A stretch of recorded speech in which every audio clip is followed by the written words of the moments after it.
JD. Ang kwentong ito ay hango sa totoong buhay. Mula ito sa isa nating kabayan na itago na lamang natin sa pangalang Renan. Ito ay kwento ng kanyang ninuno na pinagpasapasahan sa kanilang angkan. Walang eksaktong taon. Sikihor. Langis. Isa ito sa karaniwan na sa may alam sa lihim na karunungan. Ito ang bagay na hindi mawawala sa mga taong naniniwala sa kababalaghan. Kahit sa mga normal na tao meron din ito. Ang gamit. Pangontra, panghilot, at higit sa lahat ang langis. Mabisang proteksyon sa mga aswang. Pero paano kung ang langis na karaniwan nating alam may tinatago palang lihim? Ito ay kakaibang kwento ng isang angkan. Laganap ang mga kwento ng mga mangkukulam, mambabarang, at mga aswang na umiiwas sa liwanag ng araw.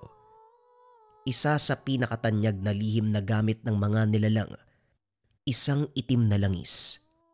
Malapot na galing sa mga ugat, dugo ng hayop, at bulong ng mga engkanto. Ayon sa matatanda, ang langis na ito ay hindi basta-basta nakikita ng ordinaryong tao. Kapag napahid sa balat, mawawala ang anyong ng tao, nagiging halimaw. Ang iba ay lumilipad, nagkakaroon ng pakpak na parang paniki, matutulis ang mga kuko, na kayang bumasag ng bintana sa isang iglap. Sa isang baryo sa San Juan, may isang dalaga na nagngangalang Rosa. Siya'y kilala sa kagandahan at kabaitan, kaya't kinaiinggitan ng ilang kapitbahay. Isang gabi habang nag-iigib siya ng tubig sa poso, may matandang babae na lumapit at nag-alok ng maliit na bote ng langis. "Iha, kunin mo to. Langis ng proteksyon. Ipahid sa katawan tuwing gabi. Walang makakalapit na masama sa'yo." Inabot ng matanda ang maliit na bote. Ngunit nang singutin ni Rosa, kakaiba ang amoy. Mapanghi, parang dugo na hinalo sa usok ng apoy. Napatingin siya sa mga mata ng matanda. Purong itim ang mga ito. Walang puti. Kinilabutan siya at tumanggi. "Salamat po, pero hindi ko po yan kailangan." Ngumiti ang matanda, pero makikita ang inis. Umurong at naglaho sa dilim. Kinabukasan hindi nakabangon si Rosa nang hina. Gabi-gabi ay binabangungot. Palagi niyang napapaginipan ang isang tinig na bumubulong. "Isalin mo ang langis. Isalin mo ang langis. At ikaw ay gagaling." Nagsimula siyang manlumo. Hindi makakain at palaging malamig ang pawis. Napansin ng kanyang ina at naghanap ng tulong sa isang albularyo mula sa kabilang bayan. Dumating ang albularyong si Kaapong, isang matanda na may hawak na krus at maliit na bote ng langis ng nyug. Tinignan niya ang dalaga. Hinaplos ang noo at kagad nagsalita. "May nagmarka sa kanya. Siya'y pinipilit na gawing kasapi ng mga nilalang ng kadiliman. Ang langis na inalok sa kanya kagabi ay hindi pangontra, kundi panimula ng sumpa." Nagdasal si Kaapong. Naglagay ng asin at bawang sa paligid ng bahay. Nagbigay siya ng babala. "Babalik sila. 3 gabi mula ngayon. Yon ang pinakadelikado." Lumipas ang unang gabi. Tahimik ang paligid ngunit bandang hating gabi, may narinig silang kaluskos sa bubong. May mabigat na yabag, kasunod ng pagaspas ng pakpak na parang higanting paniki. Nagsinde ng lampara si Kaapong, sabay saboy ng asin sa kisame.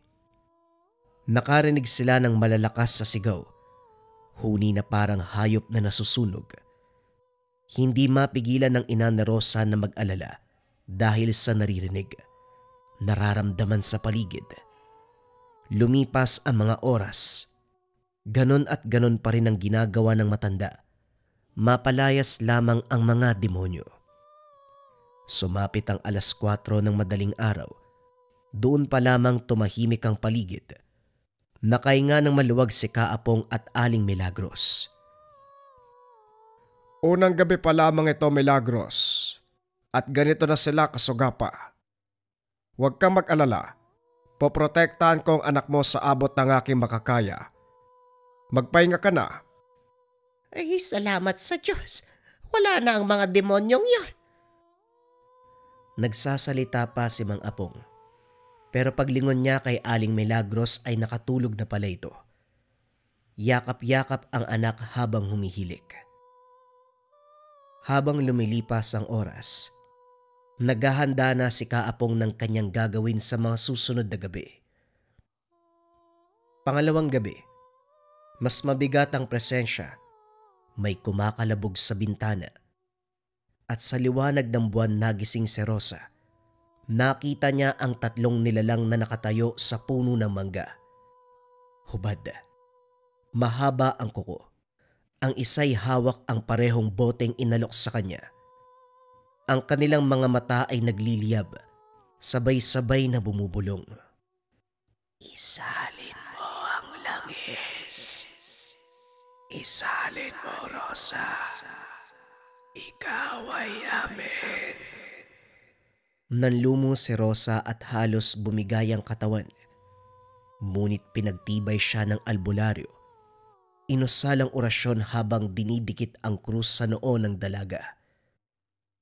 Habang nag-uusal, kasabay din na nag-uusal ang 3 babae sa labas ng bahay. Tila ba naglalaban ang mga ito gamit ang dasal. Sa kalagitnaan ng gabi, biglang tumahimik. Nawala ang bigat ng presensya sa paligid. Napabulaslas na lamang si Kaapong at napasigaw. Mga demonyo! Walang kasalanan ng bata sa inyo! Tanda, wala kang ideya kung ano ang kaya kong gawin. Huwag kang makialam. Wala ka namang laban.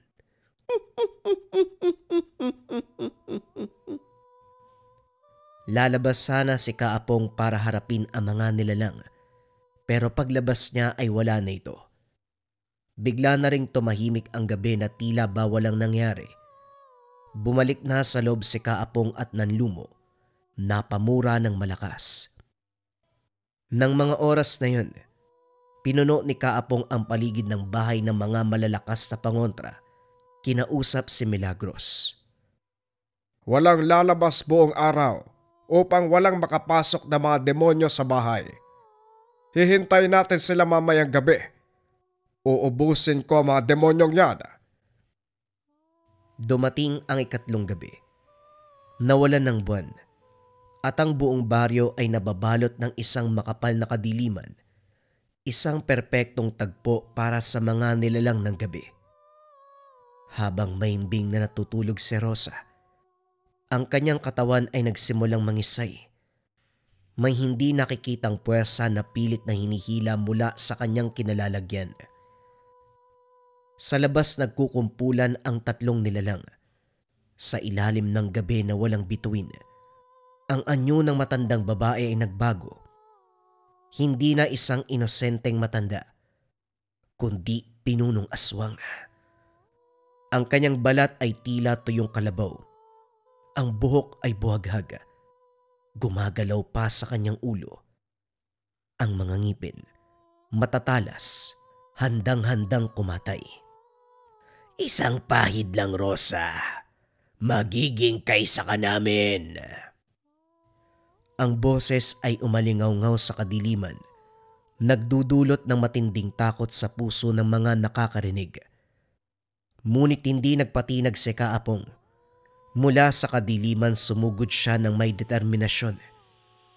Maigpit na hawak ang bote ng banal na langis ng niyog.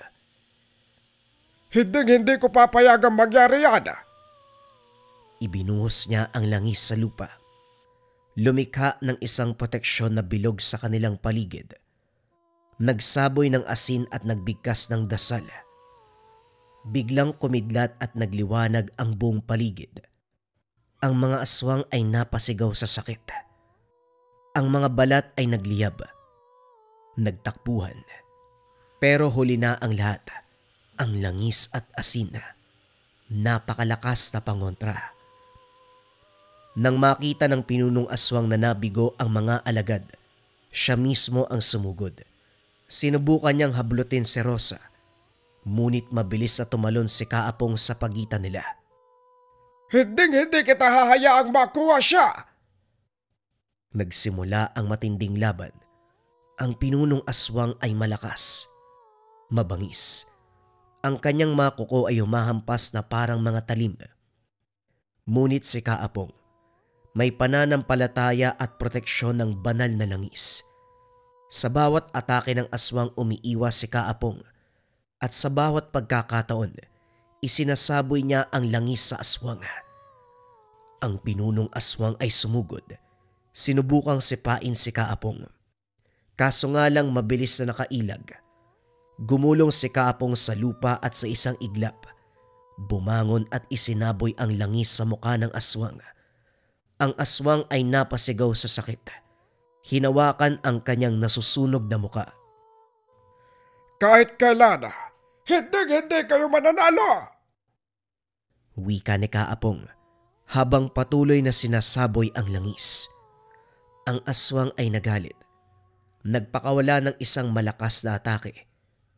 Tumilapon si Kaapong ngunit kaagad ding nakabangon. Sa kabila ng kanyang pagod at sakit, hindi siya sumuko. Alam niya na ang kaligtasan ni Rosa at ng buong baryo ay nakasalalay sa kanya. Sa huli, hindi na kinaya ng pinunong aswang ang sakit. Umangil ito ng napakalakas at saka lumipad kasama ang iba pang nilalang. Naiwan ang bote ng langis ng Siquijor. Ibinaon nito ni Kaapong sa ilalim ng punong balete na may krus at orasyon. Gumaling si Rosa at hindi na muling nagbalik ang mga aswang. Ang baryo ay muling natahimik sa proteksyon ng kanilang pananampalataya at tapang ni Kaapong. Lumipas ang mga taon. Si Rosa ay nakapag-asawa at nagkaroon ng 2 supling, si Miguel at Elena. Ang asawa naman ni Rosa ni si Arturo, namatay dahil sa aksidente habang nangingisda. Inabutan siya ng malakas na bagyo. Tumaob ang bangka at hindi na siya nakabalik pa. Kinabukasan natagpuan na mamangisda ang kanyang katawan na inanod sa dalampasigan. Simula noon mag-isang itinaguyod ni Rosa ang mga anak. Pilit tinabayan ang kalooban sa kabila ng sakit ng pagkawala ng asawa. Sa puso ni Rosa, umaasa siyang tuluyan ng nalimutan ang nakaraan. Ang bangungot ay isa na lamang alaala, ngunit ang kapayapaan ay madalas panandalian lamang. Isang gabi, habang abala siya sa paglilinis ng lumang aparador, natagpuan niya ang isang maliit na tela na nakabalot. May kakaiba sa tela na tila ba may nagtatago sa loob nito. Nang buksan, bumungad sa kanya ang parehong bote ng langis ng Siquijor na ibinaon ni Kaapong ng mga panahong iyon. Nanlamig ang buong katawan. Alam niyang hindi dapat naroon ng bote. Ang takot ay bumalot sa kanya na parang isang makapal na kumot. Lalo siyang kinilabutan nang makita niyang nakaukit sa mismong bote ang kanyang pangalan, Rosa. Ang mga titik ay sinulat gamit ang dugo, nagpapaiwatig ng isang madilim na kasaysayan. Sa kanyang pagkabahala, pinatawag niya si Kaapong, ngunit sa pagdating ng matanda, nanginginig ang kanyang mga kamay na parang dahon sa hangin. Ang kanyang muka ay puno ng pag-aalala na tila ba nakakita siya ng isang multo. Hindi pwedeng nandito ito. Ibinaon ko to roon sa ilalim ng punong balete. Sigurado kung walang sino man na makakakita o makakakuha nito. Kung bumalik man ang bagay, ibig sabihin may nagbukas ng libingan ng balete. Nalaman nila na isang batang lalaki sa baryo ang naglaro malapit sa puno ng balete at nahukay ang bote. Nang mahawakan daw ng bata ang bote, kinabukasan ay bigla itong nagkasakit at ayaw ng gumising. Ang kanyang katawan ay nilalagnat. Ang mga mata, nakapikit na parang natatakot na makita ang isang bagay na hindi dapat makita. Habang pinag-uusapan nila ang kaganapan, narinig nila ang boses ng matanda sa labas ng bahay.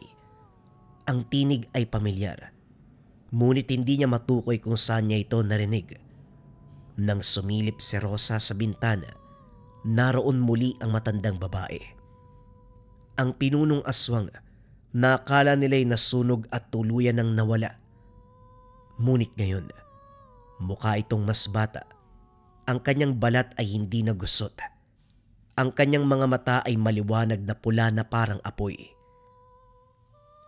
Hindi ako nawala. Hindi niyo ba alam, Rosa?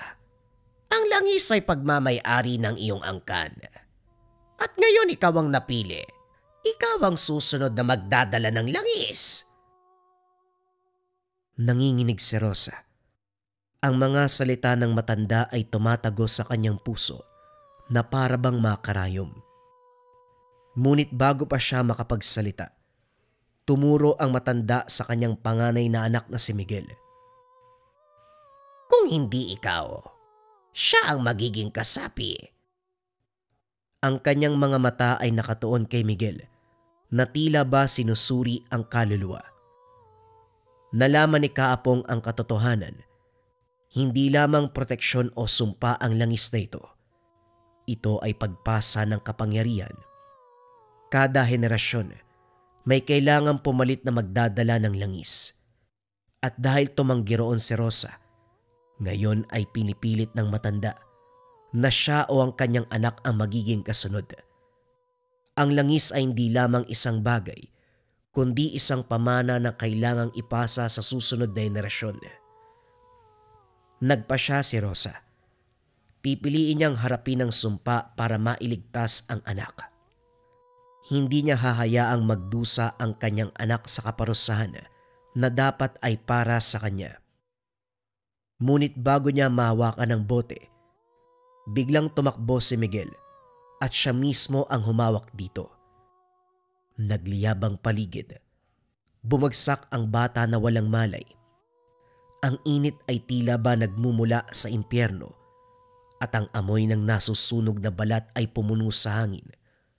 Nang magising siya, pula na ang kanyang mga mata. Sa kanyang palad ay bakas ang hugis ng bote. Ang kanyang mga mata ay naglalaman ng isang kakaibang liwanag. Tila ba may ibang nilalang na sumapi sa kanya.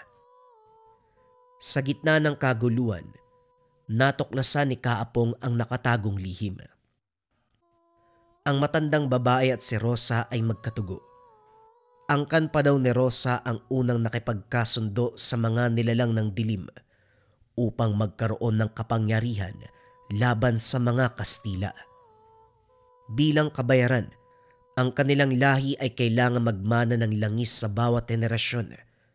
Ang kasunduan ay ginawa sa dugo. Hindi ito maaaring baliin. Kaya't hindi talaga tumatakas ang langis. Hindi ito nawawala. Bumabalik ito sa tunay na linya ng dugo. Ang langis ay isang sumpa. Ngunit ito rin ay isang kapangyarihan na hindi maaaring takasan.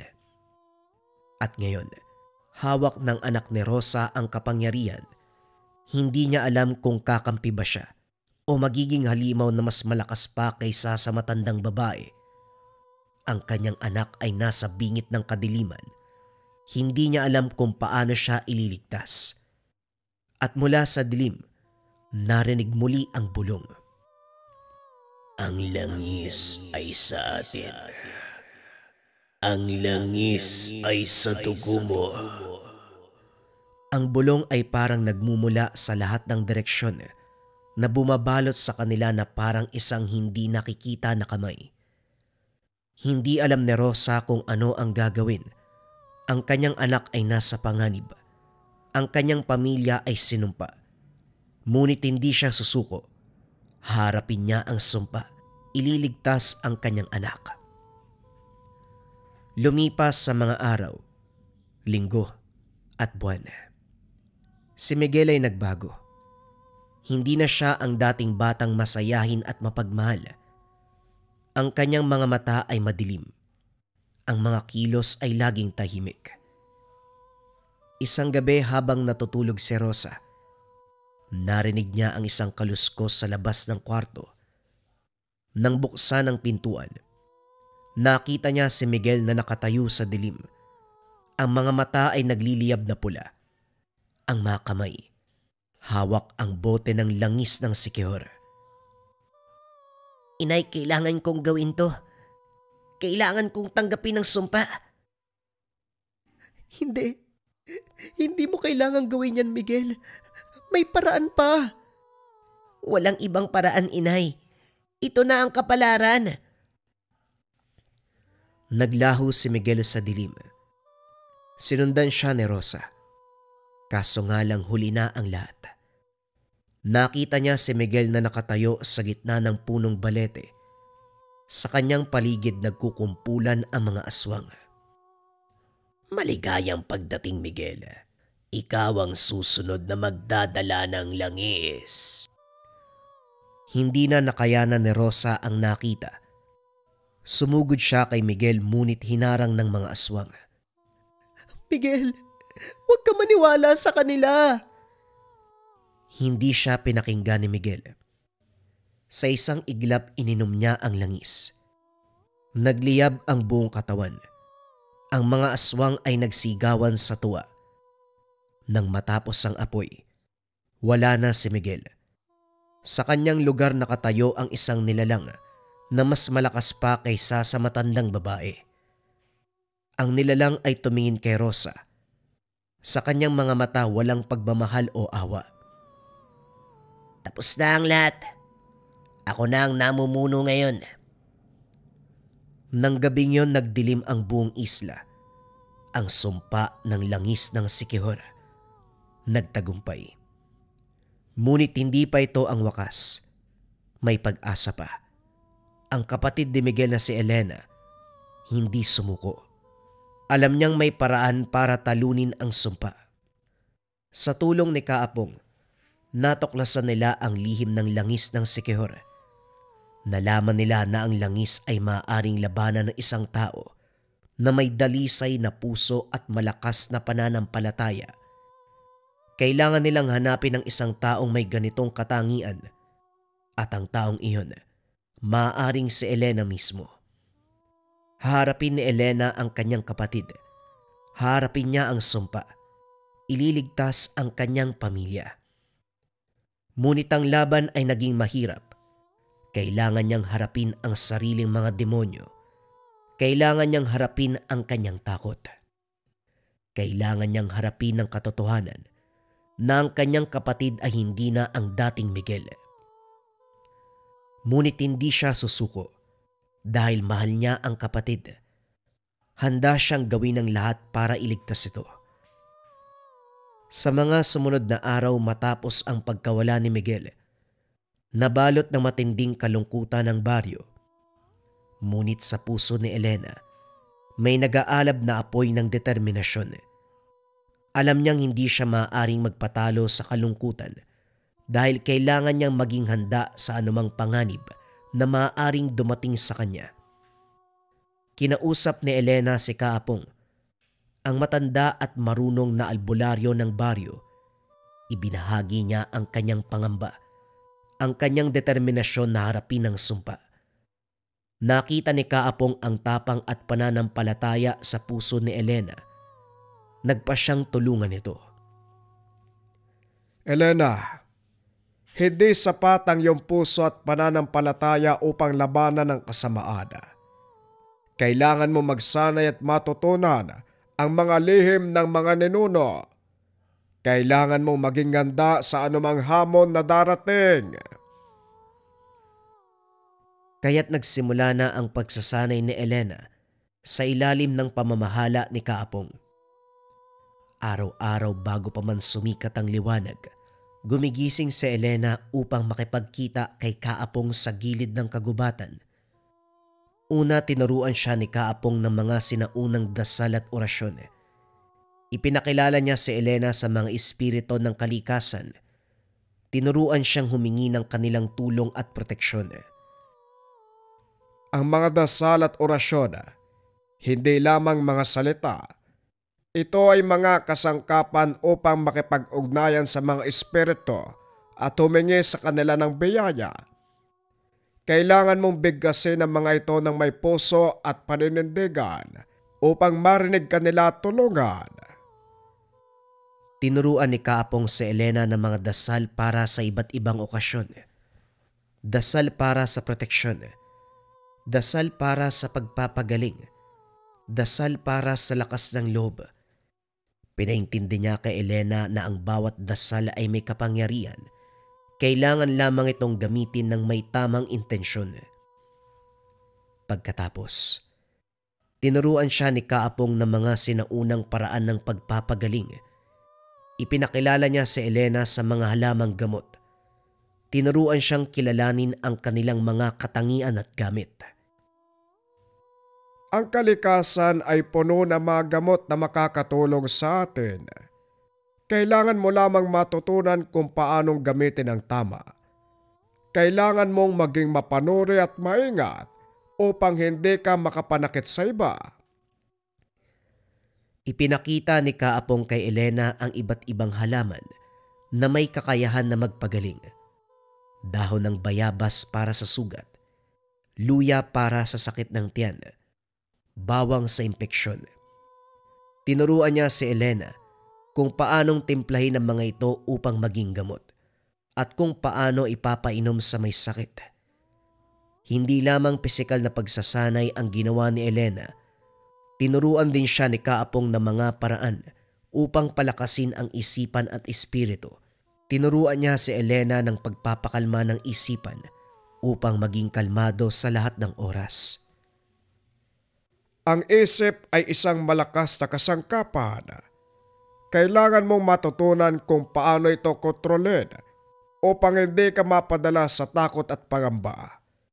Kailangan mong maging matatag at matapang upang harapin ang anumang hamon na darating. Sa pamamagitan nito, natutunan ni Elena na kontrolin ang kanyang mga emosyon, maging kalmado sa gitna ng kaguluhan. Natutunan niyang pakinggan ang intuisyon, magtiwala sa sariling kakayahan. Sa loob ng maraming buwan, walang patid na nagsanay si Elena sa ilalim ng pamamahala ni Kaapong. Hindi siya nagreklamo o sumuko. Kahit gaano pa kahirap ang pinagdadaanan, alam niya ang kanyang pagsasanay ay para sa ikabubuti ng baryo at ng kanyang sarili. Sa paglipas ng panahon, nakita ni Kaapong ang pagbabago kay Elena. Ang dating batang babae na puno ng takot at pangamba, naging isang matapang at malakas na mandirigma. Ang kanyang puso ay puno ng pag-asa at determinasyon, at ang kanyang isipan puno ng karunungan at kaalaman. Elena, handa ka na. Natutunan mo na ang lahat ng kailangan mong malaman.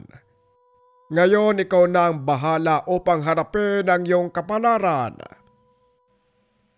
Hindi pa nagtatapos ang kwento. Alam ni Elena na marami pa siyang kailangang matutunan. Alam niya ang kanyang paglalakbay ay nagsisimula pa lamang. Sa kanyang puso, kailangan niyang harapin ang kapalaran. Kailangan niyang maging handa sa anumang hamon na darating. Dahil sa huli, ang tapang at pananampalataya ang magliligtas sa kanya. Lumipas ang mahabang panahon nang kunin si Miguel. Nabuhay sa takot ang baryo. Hindi sigurado kung ano ang kahihinatnan ni Miguel. Si Rosa ay nabubuhay sa patuloy na pag-alala. Ang kanyang puso ay kumikirot para sa kanyang nawawalang anak. Si Elena, bagaman puno ng kalungkutan, itinuon ng isipan sa pagsasanay kasama si Kaapong, naghahanda sa hindi maiiwasang araw na kailangang harapin ng kapatid. Mga kakaibang pangyayari ang nagsimulang bumagabag sa baryo. May mga nawawalang hayop, biglang natutuyo ang mga pananim, at tila may malamig na hanging patuloy na umiihip sa mga kalsada. Ibinubulong ng mga taga-baryo ang pagbabalik ng aswang. Ang kanilang takot ay lumaki sa bawat araw na lumilipas. Isang gabi, ipinatawag ni Kaapong si Elena at Rosa sa kanyang kubo. Seryoso ang muka. Ang mga mata ay naglalaman ng matinding kalungkutan. Dumating na ang oras. Ganap nang niyakap ni Miguel ang sumpa. Isa siyang malakas sa aswang. Mas malakas pa kaysa sa dating matanda. Napagulgol si Rosa. Ang kanyang katawan ay nanginginig sa pigati. Si Elena, bagaman kumikirot ang puso, nanatiling matatag. Nasaan ho siya, Kaapong? Nasa puno ng balete. Doon niya kinuha ang kapangyarihan. Doon mo siya kailangang harapin. Pinigilan siya ni Rosa dahil magkapatid silang dalawa. Hinawakan ni Elena ang kamay ng ina. Ang kanyang mga mata ay puno ng pagmamahal at determinasyon. Alam ko, Nay, pero kailangan kong gawin ang bagay na to. Kailangan kong protektahan ng baryo. Kailangan kong iligtas si Miguel kung may natitira pa sa kanya. Inabot ni Kaapong kay Elena ang isang maliit na supot na puno ng may basbas na asin at isang kahoy na krus. Poprotektahan ka nito pero hindi sapat. Kailangan mong umasa sa iyong lakas, sa iyong tapang at pananampalataya. Tandaan mo ang lahat ng itinuro ko sa iyo. Huwag na huwag kang mawawala ng pag-asa. Nagpaalam si Elena sa ina. Umalis patungo sa punong balete. Ang hangin ay lalong lumamig sa bawat hakbang na kanyang ginagawa. Ang mga anino ay tila humahaba at bumabaluktot sa kanyang paligid. Ang takot ay dama. Ngunit nagpatuloy si Elena. Ang kanyang puso ay puno ng halo ng pangamba at determinasyon. Habang papalapit siya sa punong balete, naririnig niya ang nakakakilabot na halakhak. Umaalingaw-ngaw sa buong gabi. Halakhak ni Miguel, ngunit baluktot at pilipit. Puno ng masamang kagalakan na nagpanginig sa kanyang tuhod. Alam ni Elena na dumating na ang oras. Haharapin niya ang kapatid. Ang dating mabait at mapagmahal na si Miguel, ngayon ay isang malakas na aswang na nilamon ng kadiliman. Sa ilalim ng madilim na gabi, kung saan ang buwan ay nagtatago sa likod ng makapal na ulap, naganap ang paghaharap ni Elena at ni Miguel sa gitna ng punong balete. Ang punong balete, may edad na 100 taon, tila isang saksi sa mga lihim at kasamaan ng nakaraan. Ang mga sanga nito umaabot sa kalagitnaan na para bang may kamay ng isang demonyo. Ang maugat, kumakapit sa lupa na parang mga ahas, nagbabantay sa kanilang teritoryo. Sa paligid nila, nagkukumpulan ang mga aswang. Ang kanilang mga mata ay nagliliyab sa kasamaan at gutom.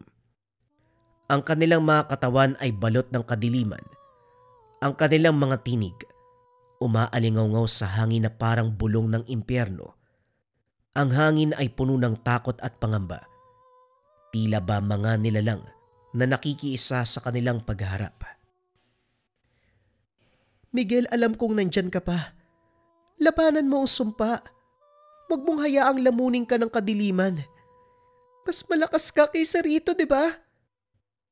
Nanginginig ang tinig ni Elena, ngunit puno ng determinasyon at pagmamahal.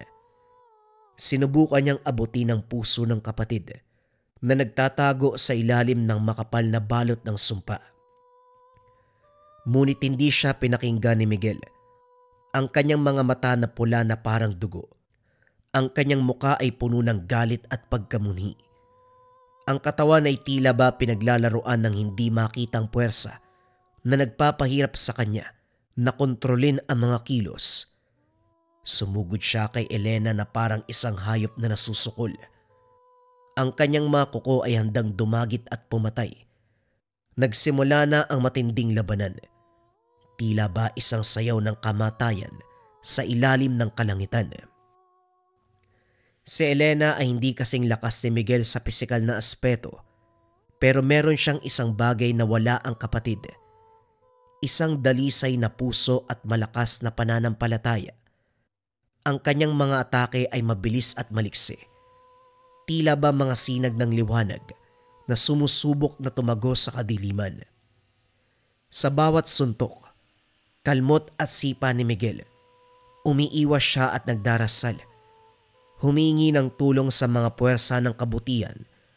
Ang kanyang mga panalangin ay tila ba mga ilaw na sumusubok na tumago sa kadiliman, na naghahanap ng kahit isang bahagi ng kanyang kapatid na maaari pang mailigtas. Ngunit si Miguel ay hindi nagpatinag. Ang kanyang mga atake ay lalong naging mabagsik. Ang kanyang galit ay lalong lumakas. Ang sumpa ay tila ba nagbibigay sa kanya ng lakas na hindi na kayang pantayan pa. Mas lalong humirap kay Elena ang sitwasyon. Sa isang iglap, sinipa niya si Elena sa sikmura na nagdulot sa kanya na tumilapon sa malayo. Ang katawan ay bumagsak sa lupa. Ang isipan ay napuno ng sakit at pagod. Ngunit hindi sumuko si Elena. Alam niyang hindi siya maaaring magpatalo dahil ang kaligtasan ng kapatid at ng buong baryo ay nakasalalay sa kanyang mga kamay. Bumangon siya. Muling hinarap si Miguel. Ang kanyang mga mata ay puno ng determinasyon at pagmamahal. Miguel, tumigil ka na. Hindi kita susukuan. Alam kong kaya mong labanan ng sumpa. Alalahanin mo ang pinagdaanan natin.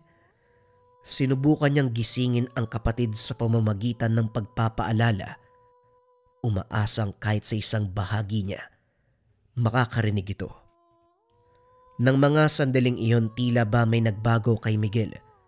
Ang mga mata ay bumalik sa dati. Ang muka ay lumambot. Ang mga kamay ay nanginginig. Ang katawan ay tila ba naguguluhan.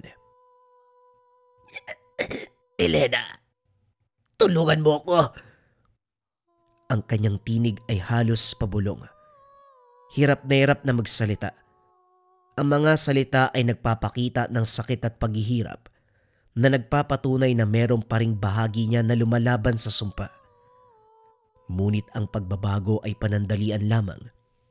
Kagad bumalik ang kadiliman sa kanyang mata. Muli siyang sumugod kay Elena. Mas matinding galit at puot. Ang sumpa ay tila ba nagpapahirap sa kanya. Pinipilit siyang gawin ang mga bagay na hindi niya gustong gawin. Sa isang iglap, niyakap ni Elena si Miguel ng maigpit. Inusal niya ang mga dasal na ibinigay sa kanya ni Kaapong. Usalin mo lamang ito kapag wala ng ibang paraan. Ang kanilang mga katawan ay nagliyab. Isang nakakasilaw na liwanag na nagdulot sa mga aswang ng matinding takot. Ang punong balete ay nagsimulang yumanig, tila ba nagagalit sa kanilang ginagawa. Nang matapos ang apoy, wala na si Miguel. Biglang napayak si Elena. Humagulgol habang ang katawan ni Miguel ay naging abo. Tinangay ng hangin. Ngunit sa kanyang lugar nakatayo si Elena, nahawak ang bote ng langis ng sikihor. Ang kanyang katawan ay puno ng sugat at pasa. Ngunit ang kanyang mga mata ay nagliliyab sa tagumpay. Hindi siya tinamaan ng sumpa dahil ang puso ay dalisay. Ang kanyang pananampalataya ay malakas. Ang pagmamahal sa kapatid, nagbigay sa kanya ng lakas na labanan ang kasamaan. Itinaas ni Elena ang bote ng langis ng sikihor sa kalangitan. Isang malakas na tinig ang sinabi, "Tapos na ang sumpa." Nang mga sandaling iyon, gumuho ang puno ng balete. Tila ba sumusuko sa kanyang pagkatalo. Ang mga aswang ay nagsigawan sa sakit at takot. Naglaho sa dilim. Huli na nang muling magpakita pa. Ang langis ng sikihor ay nawala. Tila ba tinangay ng hangin na nagpapatunay na ang sumpa ay tuluyang tapos na. Sa wakas, nagkaroon ng kapayapaan sa baryo. Tila ba ang buong isla ay nakikiisa sa kanilang tagumpay. Pagkatapos ng laban, halos wala na sa sarili si Elena habang naglalakad pabalik sa kanilang bahay. Ang kanyang katawan ay puno ng sakit, ngunit ang kanyang puso ay mas masakit pa. Alam niyang ginawa niya ay tama, ngunit hindi pa rin niya maiwasang magdalamhati para sa kapatid. Pagdating sa bahay, nakita niya ang kanyang ina na nag-aantay. Tumakbo si Rosa kay Elena. Niyakap siya ng maigpit. Elena, anak ko, anong nangyari? Ayos ka lang ba? Hindi nakasagot si Elena. Umiyak sa bisig ng ina. Sabihin mo sa akin, nasaan si Miguel? Huminga ng malalim si Elena at pinaliwanag ang katotohanan, maging ang paglisa ni Miguel. Sa pagtatapos ng kwento, napahagulgol si Rosa. Hindi niya kayang tanggapin ang nangyari sa anak. Hindi pwede. Hindi pwedeng mangyari. Wala na ang anak ko. Niyakap ni Elena ang ina. Umiyak silang dalawa. Nang mga sandaling iyon walang ibang mahalaga, kundi ang kanilang pagmamahalan, pagdadalamhati. Pagkatapos nun, humiwalay si Elena sa kanyang ina. Pinahid ang luha sa mata. Inay, alam kong mahirap, pero kailangan nating magpakatatag. Kailangan nating ipagpatuloy ang buhay para kay Miguel. Tumango si Rosa at niyakap muli si Elena. Alam nila, ang kanilang buhay ay hindi na magiging katulad ng dati. Ngunit alam din nila, kailangang harapin ang kinabukasan. Ngunit hindi pa dito natatapos ang kwento. Ang kapayapaan ay madalas panandalian lamang. Ang kasamaan ay palaging naghahanap ng paraan upang bumalik. Matapos ang pangyayari, si Elena ay naging isang bayani sa baryo. Kinilala at ginalang ng lahat. Ngunit hindi siya nagpakasaya sa kanyang tagumpay dahil alam niya, hindi pa tapos ang lahat. May isang misteryo na kailangang lutasin. Isang gabi habang naglalakad sa kagubatan, nakakita siya ng isang kakaibang liwanag sa malayo. Ang liwanag ay parabang nagmumula sa isang lugar na hindi pa niya lubos na nararating, na nag-uudyok sa kanya na sundan. Sinundan ang liwanag sa loob ng maraming oras hanggang sa narating niya ang isang maliit na bahay na hindi pa nakikita noon pa man. Ang bahay ay tila nagtatago sa gitna ng kagubatan, nag-aantay sa kanyang pagdating. Nang pumasok siya sa bahay, nakita ang isang matandang babae na nakaupo sa isang silya. Ang matandang babae may hawak na isang bote na katulad ng langis ng sikihor na nagdulot sa kanya ng takot at pagtataka. Maligayang pagdating, Elena. Matagal kitang inantay.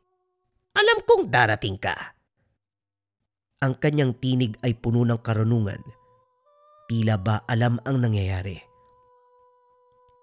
Sino ka? Anong ginagawa mo dito? Bakit alam mo ang pangalan ko? Ang mga tanong, nagpapakita ng pagtataka at pag-aalala. Ako ang tagapagbantay ng langis ng sikihor. At ako nagbabantay sa mga lihim nito. Ikaw ang napili para magmana sa akin. Ikaw ay may dalisay na puso. Malakas na pananampalataya. Paano nangyari to? Tinapos ko na ang sumpa. Wala na dapat ang langis ng sikihor. Hindi mo tinapos ang sumpa, Elena. Pinigil mo lamang ito. Ang langis ng sikihor, hindi maaaring mawala dahil ito ay bahagi ng kasaysayan at kultura. Kailangan itong ipasa sa susunod na henerasyon para hindi makalimutan ang nakaraan. Pero ayoko. Ayoko maging bahagi ng sumpa. Ayoko makasakit ng iba. Hindi ka maaaring tumanggi, Elena. Ito ang iyong kapalaran at kailangan mo tong tanggapin. Pero huwag kang mag-alala dahil hindi ka nag-iisa. Nandito ko para tulungan at gabayan ka. Nang mga sandaling iyon nalaman ni Elena ang katotohanan. Ang sumpa ng langis ng Siquijor hindi maaaring tapusin. Dahil ito ay bahagi ng kanilang kasaysayan, kailangan itong ipasa sa bawat henerasyon. Mula sa gabing yun, tinanggap na Elena ang kapalaran bilang bagong tagapagbantay ng langis ng Siquijor. Sa tulong ng matandang babae, natutunan niyang gamitin ang kapangyarihan ng langis, hindi upang manakit, kundi upang ipagtanggol ang kanyang baryo laban sa kasamaan. Hindi na muli pang natakot, bagkus naging mas matatag ang isang babae na may pusong bakal, pananampalataya na hindi matitinag. Lumipas sa mga taon, naging tahimik muli ang kanilang buhay. Si Rosa ay namuhay na may sugatang puso, ngunit may pag-asa, unti-unting bumabalik dahil kay Elena. Ang baryo ay nanumbalik ang katahimikan. Ang pangalan ng kanilang pamilya, ginawang alamat ng mga tao hindi bilang mga isinumpa, kundi tagapagligtas. Ngunit sa ilalim ng katahimikan, batid ni Elena ng sumpa ng langis, hindi kailanman mawawala. Kaya't naituro niya sa susunod na henerasyon ang aral na natutunan, ang kapangyarihan, hindi sukatan ng kadiliman o liwanag, kundi kung paano ito gagamitin. At sa bawat gabing dumaraan, habang sumisilip ang buwan sa ibabaw ng punong balete, may naririnig silang bulong. Ang langis ay sa atin, ngunit sa puso ng dalisay, ito ay magliliwanag. Sa huli, ang langis ng Siquijor ay hindi na lamang sumpa. Ito ay pamana ng katapangan, pananampalataya, kaya ito din ay kinilala bilang langis ng pag-ibig. Ang susunod na kwento mga kabayan mula sa mga dati nating storya pang marathon. Ito ay tungkol sa itak ng kidlat at gintong ahas. Huwag na nating patagalin pa. Simulan na ang storya. Ang kwentong ito ay hango sa totoong buhay.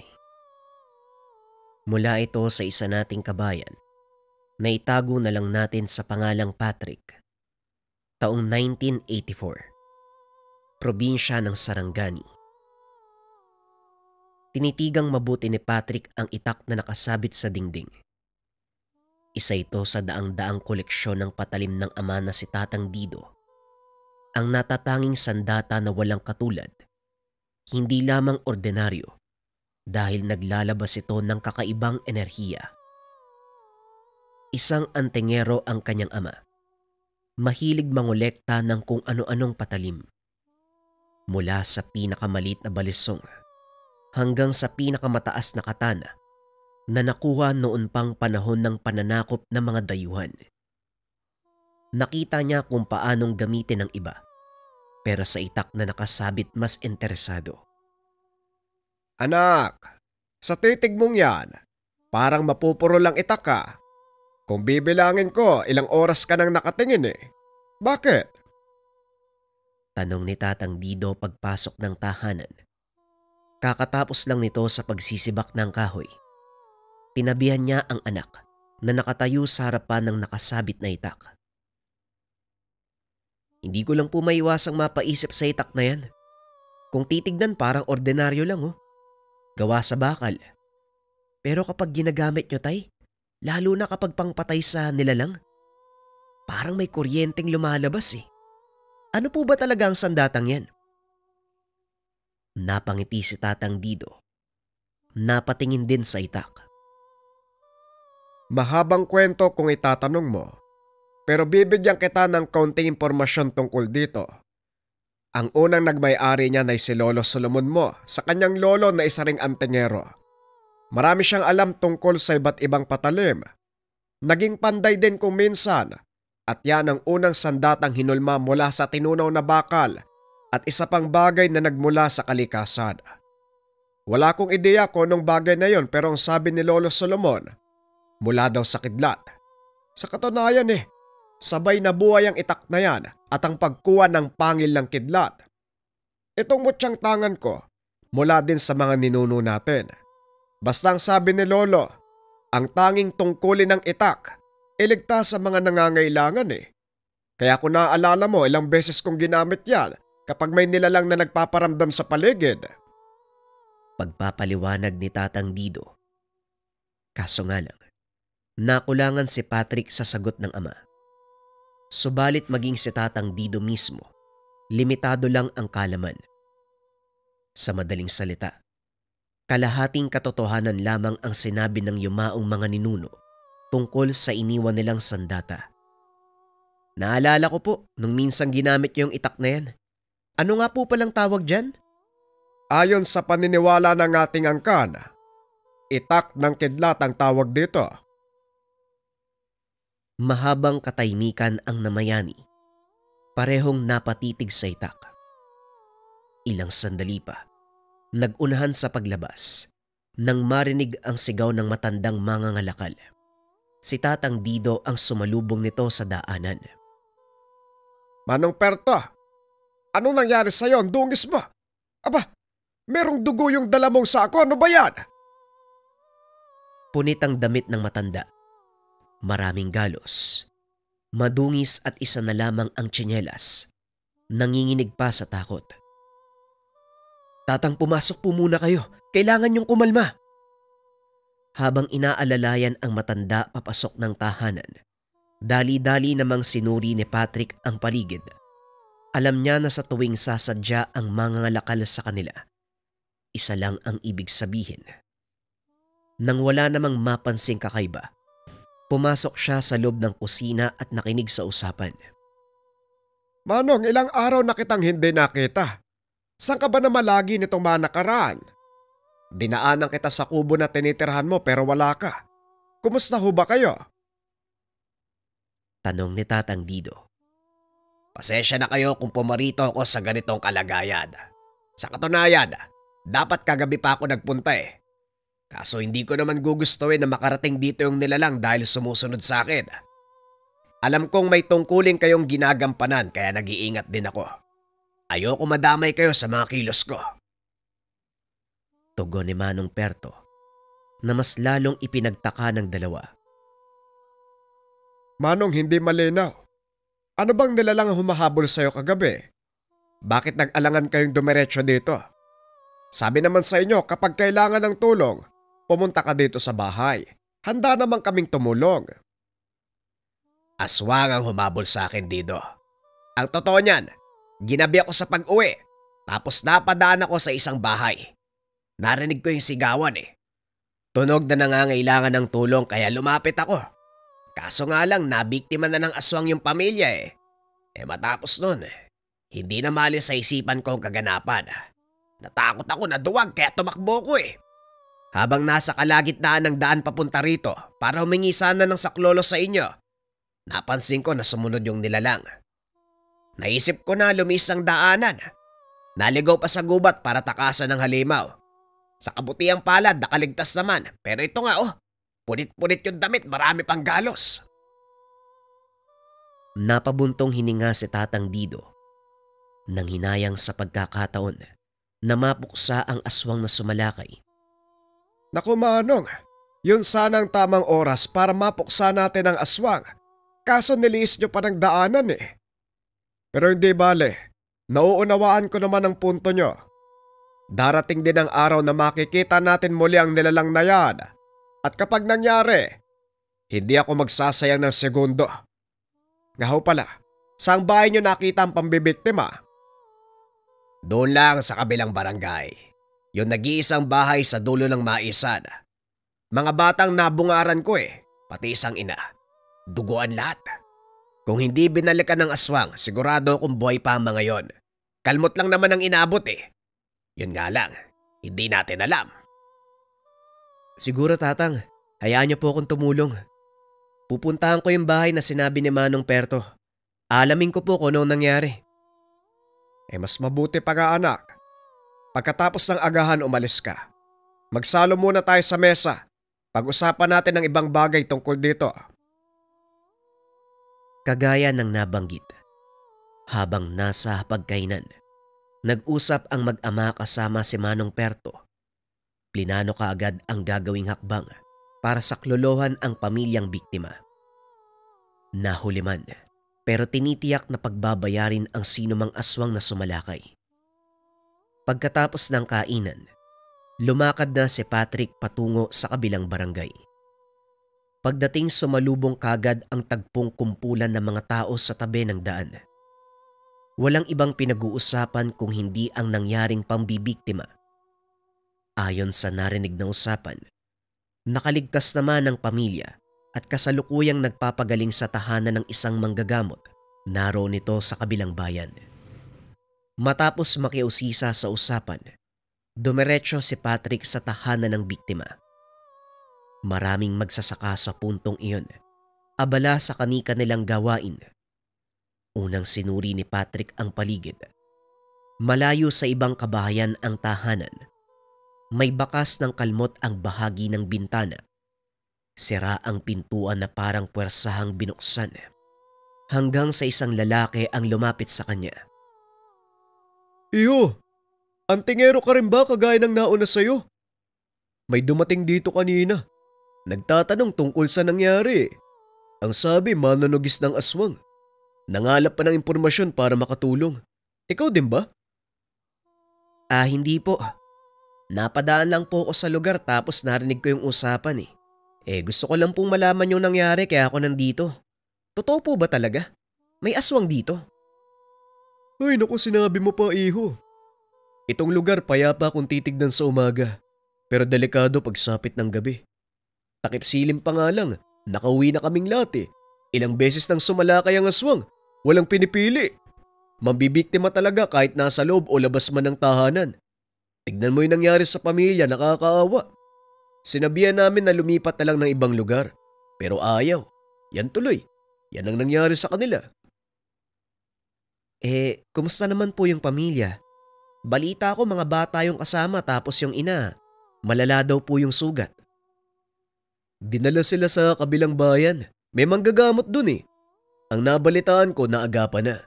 Hindi malubang tinamo kaya sa awa ng Diyos ligtas. Yung aswang po may ideya ba kayo? Baka nakita nyo na o nakilala. Bagyang lumapit ang matanda sa kanya. Binulong ang kasagutan. Ilang beses ko nang nakita. Hindi ako sigurado kung siya ba talaga yung aswang na sumalakay sa pamilya. Pero malakas ang kutob ko na aswang yun. Intayin mo mamayang hapon. May magagawin na isang lalaki dito sa sakahan. Madali mong makikilala kasi matangkad. Patpati ng pangangatawan. Nakasalamin. Tapos malakas magsigarilyo. Tatayo siya dyan malapit sa pastulan ng kalabaw. Antayin mo. Tumango si Patrick. Kinausap pa ang magsasaka. Makalipas ang ilang sandali ay nagpaalam na rin. Pagdating ng tahanan, ibinalita sa ama ang nakuhang impormasyon. Kung ganun man, matagal na palang minamanmana ng aswang ang pamilya. Mamayang hapon ka mo. Ako mismo ang pupunta doon mamaya. Malalaman natin yan. Pagsapit ng hapon, magkasamang nagtungo ng sakahan ang mag-ama. Si Tatang Dido lang sana kaso nagpumilit si Patrick. Hindi makatiis, lalo na't bitbit ng ama ang itak.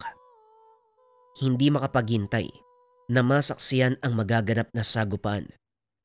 Pagdating, wala pa ang nasabing tao. Nag-antay sila ng ilang oras. Kagaya ng sinabi ng magsasaka, madali nilang nakilala ang lalaki. Ayon sa deskripsyon na ibinigay, sa dulo ng saka nito nakatayo. Sa kabila sila nakapwesto. Malayo ang distansya pero damang-dama ni Tatang Dido at nang tangan ang presensya. Ilang ulit pang sinuri para makasigurado. Tatang, siya yun ano? Hindi po ba natin lalapitan? Ang kapal ng mukha magpakita pagkatapos mambiktima dito sa lugar. Hindi ako sigurado, anak. Sa pagkakalam ko, hindi na bumabalik sa lugar ang aswang kapag tapos ng mangbiktima. Parang may ibang sadya ang isang yan eh. Hindi pa malinaw sa nararamdaman kong enerhiya mula sa kanya. Kung ano man ang bagay na yon, hindi siya magtatagumpay. Haharangin natin siya bago mangyari. Upang hindi mahalata ang kanilang kilos, nagpresentang tumulong sa magsasakang nakausap si Patrick.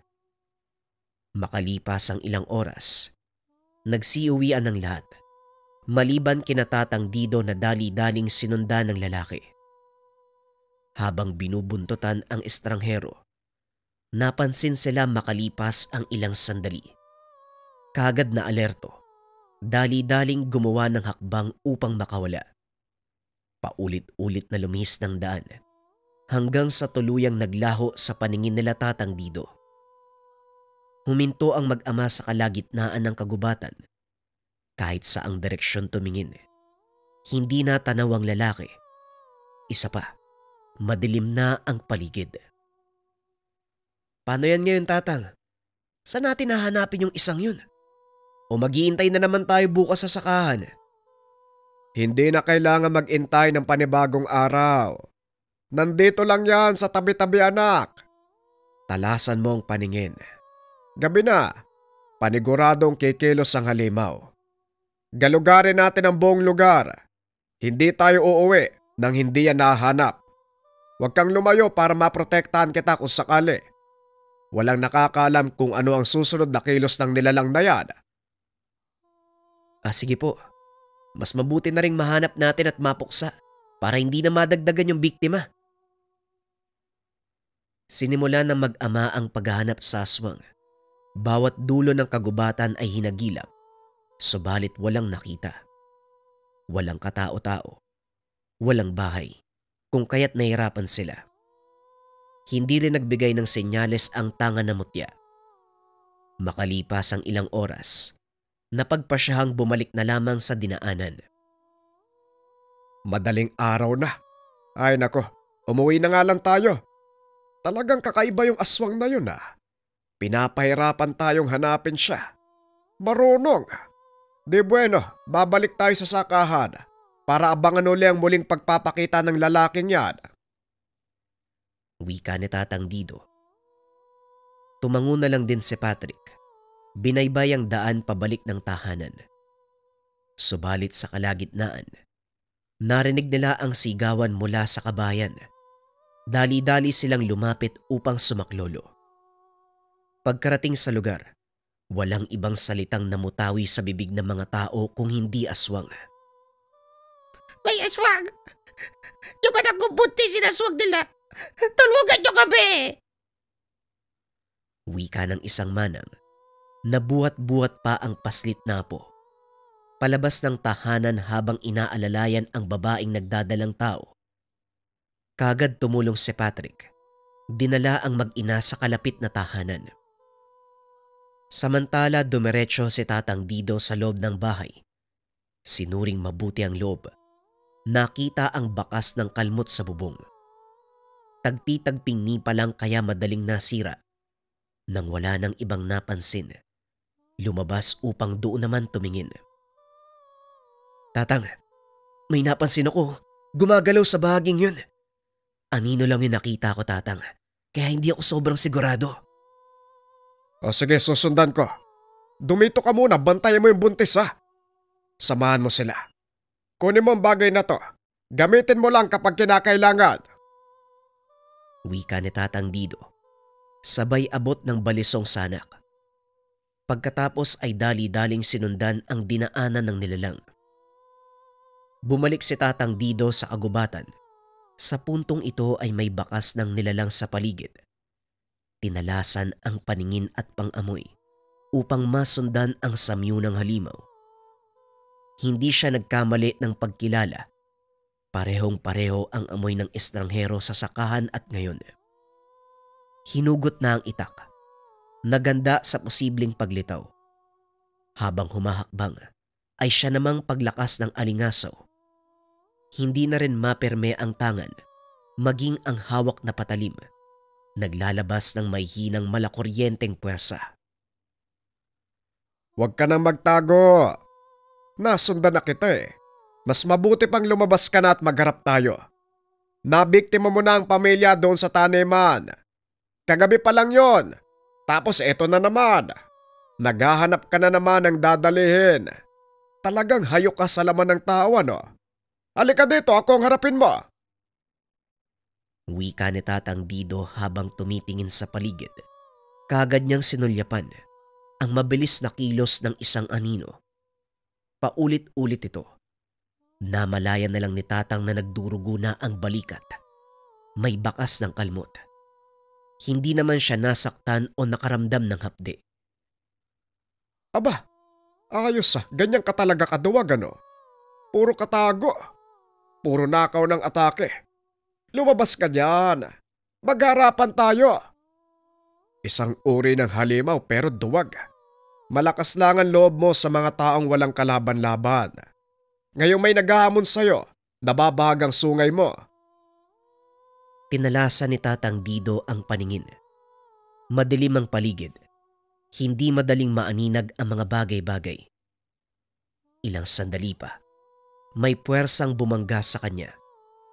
Natumba ang matanda pero kagad bumangon.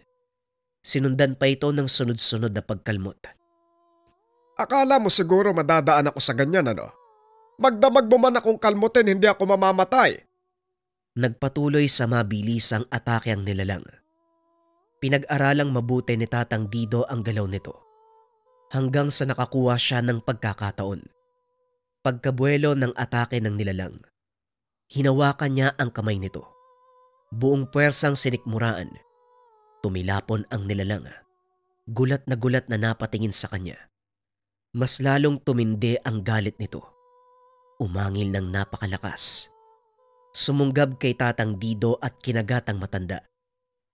Nang makasampa sa likuran ni Tatang Dido, hinawakan ng matanda ang ulo ng aswang. Buong puwersang binalibag sa lupa. Kasunod nito ay ang paghampas ng itak. Nakailag ang nilalang. Gumanti ng pagsalakay. Sa puntong iyon ay medyo nahihirapan na si Tatang. Tanging pagdepensa lamang ang ginagawa. Ayos din ang isang to Mautak. Alam na alam ang gagawin. Wika ni Tatang Dido sa sarili. Hanggang sa biglang huminto sa pag-atake ng nilalang. Nakatayo lang ito sa kanyang harapan habang nakatitig ng masama. Oh, ano ginagawa mo? Bakit bigla kang tumigil dyan? Kung kailan nakakalabang ka na, saka ka pa uminto. Huwag mong titigan yung itak ko. Alam mong hindi ko pa nilalabas ang totoong katangian niyan. Hindi nakaligtas sa kanya ang paulit-ulit na pagsulyap ng aswang sa hawak na itak. Ilang sandali pa.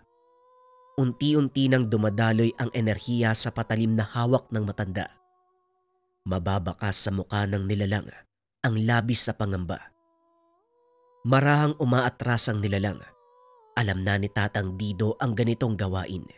Bumuelo ng pagtalon ang nilalang. Kaso nga lang sa isang iglap, bumulusok si Tatang Dido papunta sa nilalang. Isang matinding liwanag ang pumalahaw sa kadiliman ng gubat. Ang sumunod na kaganapan, nakatagos na ang itak ni Tatang Dido sa katawan ng aswang. Humandusay ang nilalang. Kitang-kita kung paanong umuusok ang buong katawan nito. Masyado kang nadala sa pakikipaglaro ko. Ay talagang humihinga ka pa Umaasa ka bang mabubuhay ka pa? Huwag ka nang lumaban. Mamamatay ka na din eh. Hayaan mo na, bumitaw ka na. Matapos magsalita ng matanda, tuluyan ng nalagutan ng hininga ang aswang. Ayan, tumigil ka na din. Mula sa pagkakataong ito, wala ka nang mabibiktima. Ilang buhay na yung pinerwisyo mong nilalang ka. Ang daming inosenteng nadamay dahil sa mga kagaya nyo. Ay nako, hindi ko kayo maintindihan. Matapos magsalita ni Tatang Dido, muli niyang ginamit ang itak. Nag-usa ng orasyon at binaon sa katawan ng nilalang. Dahan-dahang natupok ang katawan nito. hanggang sa tuluyang naging abo. Bumalik si Tatang Dido sa kabahayan kung saan sinaklolohan ang pamilya ng isang buntis. Unang sumalubong ang anak na si Patrick. Bahagya ng maliwanag ang paligid dahil madaling araw na. Kumusta po, Tatang? Ayos lang po ba kayo? Yung aswang po ba nahuli nyo? Lahat kami nag-aantay. Hindi maiwasang mag-alala. Ang tagal nyo po kasing bumalik eh. Tanong ni Patrick. Dali-daling itinago ni Tatang Dido ang bakas ng kalmot sa balikat. Masyadong mautak yung alimal. Nahirapan akong lumaban ng una. May taglay din na pambihirang kakayahan kaso nang tumagal hindi rin naman uubra yan. Yung mga tao dito, kumusta naman? Wala na bang ibang nagparamdam habang wala ako? Yung buntis at bata, ayos lang ba sila? Wala naman po nagparamdam. Maayos din po yung lagay nila. Hindi napuruan kasi napansin kagad yung aswang eh. Nagtanong sila tungkol sa atin kung sino daw tayo. Pero wag kayong mag-alala. Naging maingat naman po ako sa pagsagot eh. Sinigurado ko na makikilala lang tayo bilang normal na mamamayan. Sinabi ko lang na maangaso. Napadaan sa lugar at sumaklolo nang marinig yung sigawan nila. Naniwala naman sila, Tatang. Iho, yan ba yung tatay mo? Hindi ko alam kung ano nangyari sa lakad mo Pero kung ano man ang kalabasan nun, maraming salamat. Salamat sa pagtulong. Kung hindi kayo dumating siguro, patuloy pa rin yung pananalakay ng mga yan dito eh. Wika ng magsasaka. Ito rin ang nakausap ni Patrick nung unang beses na sumadya sa lugar para alamin ang nangyari. Siya po pala yung pinagtanungan ko nung nakaraang araw. Siya rin po yung nagbigay ng impormasyon tungkol sa aswang. Wika ni Patrick sama. Ganun ba? Manong, magandang araw sa'yo Mabuti naman at maraming gising ng sumalakay ang nilalang. Hindi nagtagumpay sa pambibiktima kasi maraming lumapit Ganyan ho talaga kami rito. Wala kasing ibang maaasahan kundi kami-kami lang. Malayo pa yung ibang bahay. Wala ni isang marunong makipaglaban sa nilalang. Kaya kapag merong nagtatangka, gigising kaming lahat para pagtulungang itaboy. Swerte na nga lang ngayon kasi may mga dumaang anghel kayong dalawa. Malaki ang naitulong nyo sa gabing to O siya, tumuloy muna kayo sa bahay, magkape tayo. Pinaunlakan nila ang imbitasyon ng matanda. Nakipag-usap habang humihigop ng mainit na kape. Pampalipas ng oras. Nang sumikat na ang araw, nagpaalam na si Tatang Dido at Patrick. Hinatid pa sila hanggang sa daan. Pagdating sa tahanan, napabuntong hininga si Tatang Dido. Para sa kanya, isa sa malulupit na laban ang nangyaring sagupan. Ibinalik na rin niya sa pagkakasabit ang ginamit na itak, matapos malinis at madasalan. Tatang, sayang. Hindi ko nakita yung aktual na paggamit nyo ng itak. Sabi nyo pa naman, magiging mas malupit ang laban kapag nasamang itak at ang mutya. Parehong may kapangyarihan ng kidlat, no? Ang angas siguro ng kombinasyon ng dalawa. Nakuryente po ba yung aswang? Hindi lang basta kuryente. Hayaan mo, sa susunod sasama kita. Pero bago yon, kailangan muna kitang maturuan ng ilang pandepensa para kung sakaling magkaaberya, alam mo ang gagawin. Sa tamang panahon, anak. Wala rin namang ibang susunod sa akin Ikaw din ang magmamana na mga gamit na to. Wika ni Tatang Dido. Matapos ng kaganapan, unti-unting itinuro ng matanda ang lahat ng kaalaman sa anak. Hanggang sa dumating ang dapit hapon, ipinamana ang lahat ng gamit. Si Patrick ang nag-ingat sa lahat. Isinabuhay ang lahat ng itinuro ng ama. Ipinagpatuloy ang kasaysayan ng angkan. Gamitin ang tangan upang tumulong sa nangangailangan. Ang kwentong ito ay hango sa totoong buhay.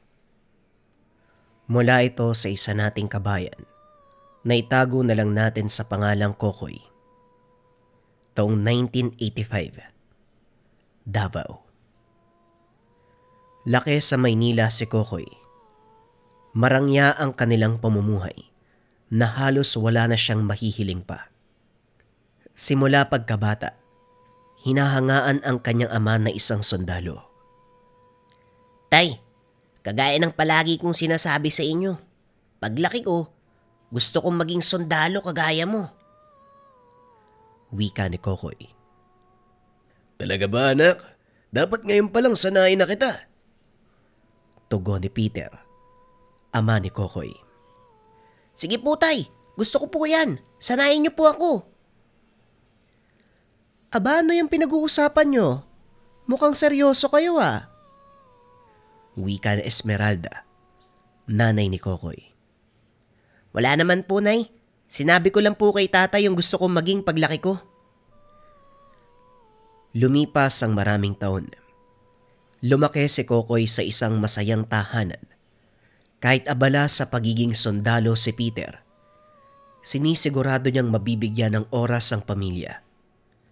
Si Esmeralda naman ay isang mapagmahal na ina.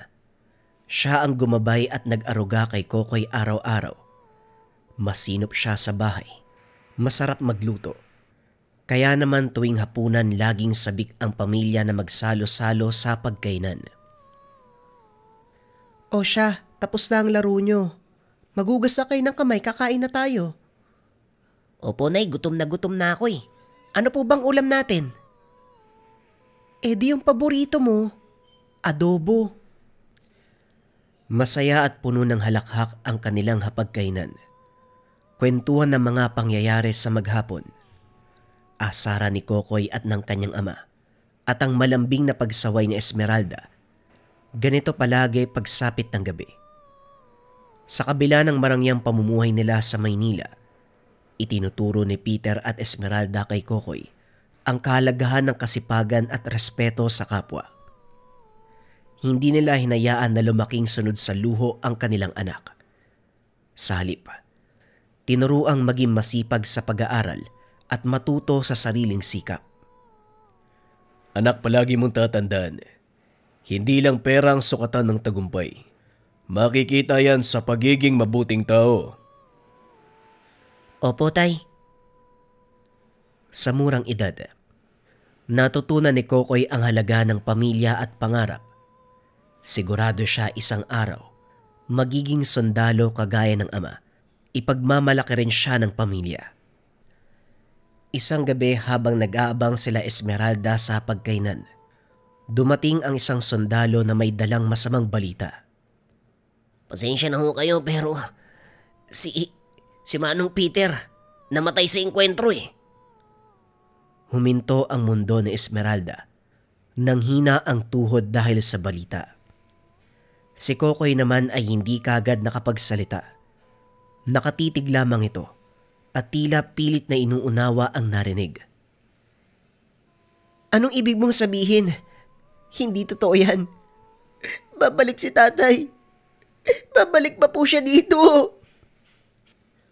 Tuluyang bumagsak si Esmeralda sa sahig. Humahagulgol. Habang si Kokoy ay nanatiling nakatayo. Tuliro at hindi makapaniwala. Ilang oras siyang hindi umimik. Umaasang isang masamang biro lang ito. Ngunit nang dumating ang kabaong ng ama, sa kanya tuluyang naintindihan ang katotohanan. Dumating ang maraming kaibigan ni Peter. Ngunit kahit gaano karami ang dumalo, hindi nito napunan ang lungkot na nararamdaman ni Kokoy. Anak, Kokoy, kailangan mong maging matatag. Kailangan mong tanggapin wala na si tatay. Hindi ko po kaya, Nay. Paano po tayo? Magmula noon nagbago ang buhay ni Kokoy. Ang dating masayang tahanan ay napalitan ng katahimikan. Ang hapagkainan na puno ng tawanan, ngayoy may puwang na kailanman ay hindi mapupunan.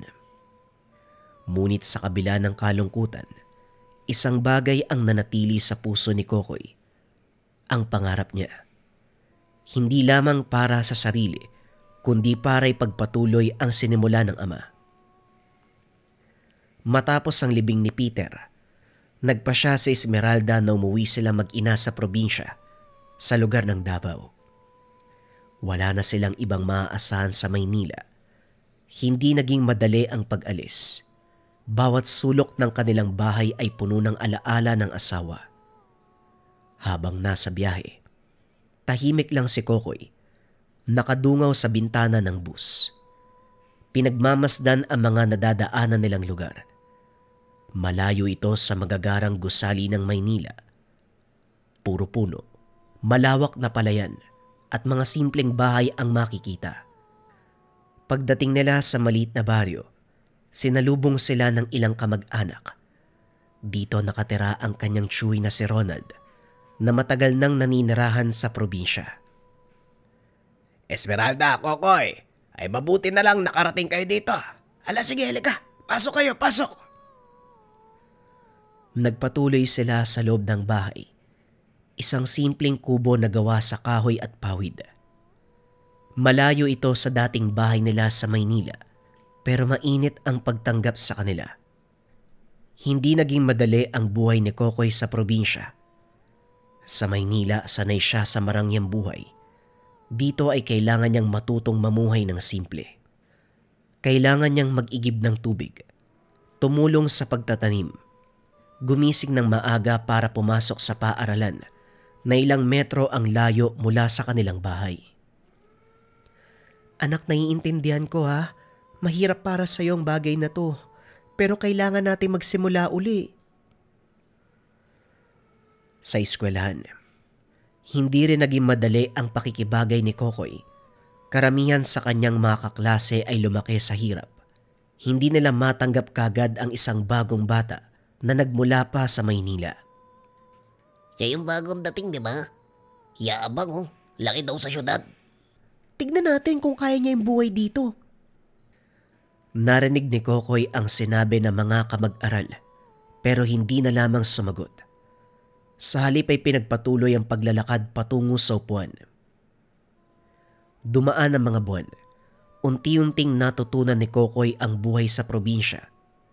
Napilitan siyang maging matibay at masikap. Kung noon ay sanay na may nag-aasikaso sa kanya, ngayon ay natutunang magbanat ng buto. Sa ilalim ng matinding sikat ng araw, natutunan niyang mag-araro kasama ang tsuin. Natutunang mag-igib ng tubig sa poso at mag-ani ng gulay kasama ng ina. Isang araw habang nagpapahinga, kinausap siya ni Ronald. Kokoy, mahirap ba dito sa probinsya? Opo tito, pero natututunan ko ng mahalin yung buhay dito. Alam mo minsan, ang hirap ay hindi parusa, kundi pagsubok para mas tumibay tayo.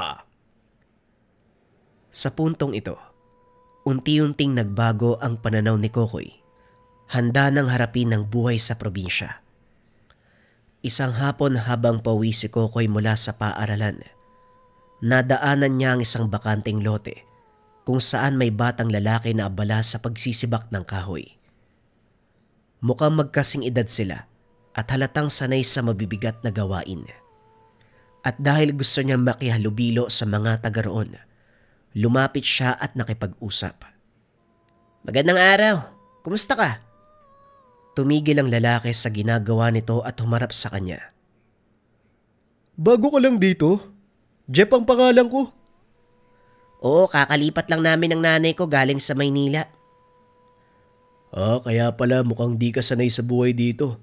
Mahirap dito sa probinsya, pero masaya naman. Tama ka dyan. Ibang-iba sa dati kong buhay. Pero unti-unti ko namang natututunan. Napangiti si Jeff. Inabot ang kamay niya para makipagkilala. Ayos, kung gusto mo, tuturuan kita ng ilang bagay tungkol sa probinsya. Sige pare, maraming salamat ha.